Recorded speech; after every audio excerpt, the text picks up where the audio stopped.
So, the future of this kind of system is such that we will have a feedback system, a feedback loop that is closed on the socket design, how well it will fit the patient.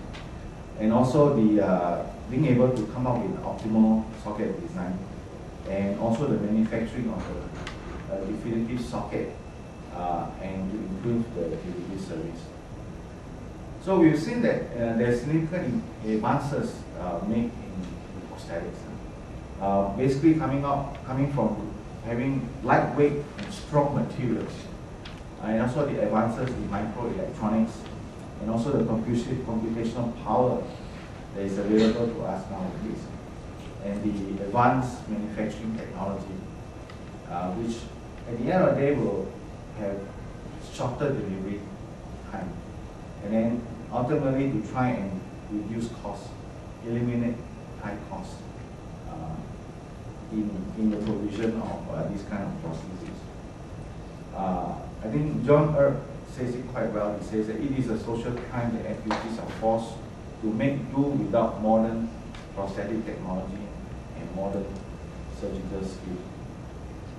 There's a lot of people who actually worked on what I showed you this afternoon, and there's all this funding that agencies that have contributed to some of these projects. And thank you for paying attention.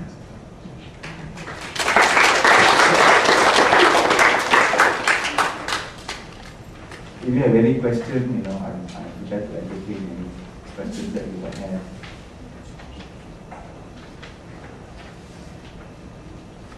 Yes. Just one, two.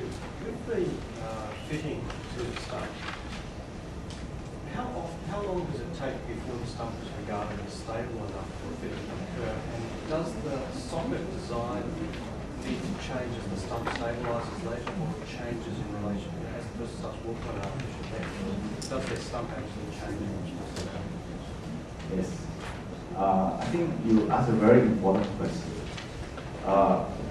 When the stump, following immediate, when we talk about immediate post-op, immediately after the surgery, we are not, when the stump will be swollen. So you have to take some time after that, for the swelling to subside. And it will take quite a while. But there are certain techniques, rehab techniques that needs to be carried out, and that is to bandage the stump.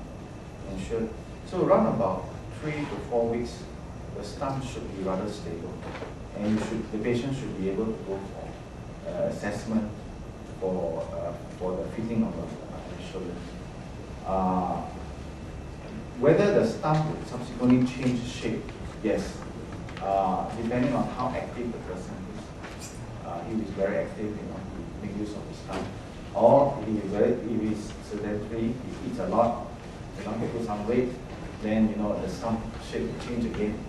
And when the stump shape change, yes, he would be required to have another socket made for that particular situation. So it changes from time to time. That's how the artificial limb companies keep going.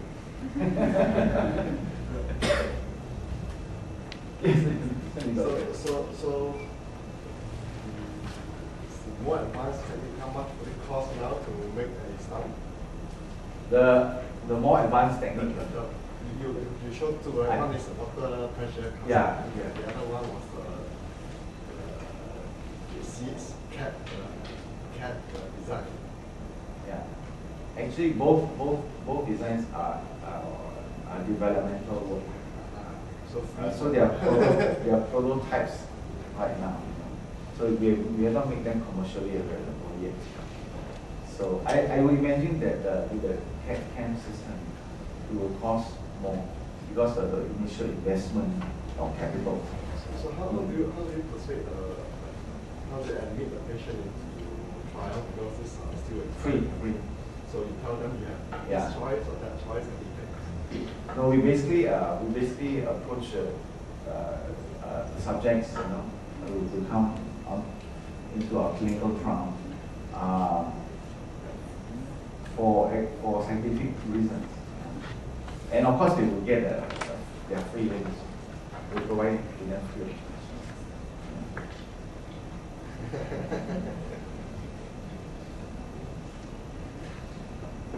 Any other questions or queries? So have you tried a patient to fit him with both the water pressure one as a cap? Yeah, yeah. So Some any comment or preference by the patient? The pressure cast, both the patients that we have that we use for these trials, they are quite mature. I mean, they have a mature stomach, so they can tolerate quite a fair amount. So the thing about the water pressure casting system is that the patient who can tolerate it likes it very much. When you put it onto the CAD/CAM system, it feels like it's their own, because the design of the CAD/CAM system is similar to what they have been prescribed in terms of the socket design. So there is no difference. So both are acceptable.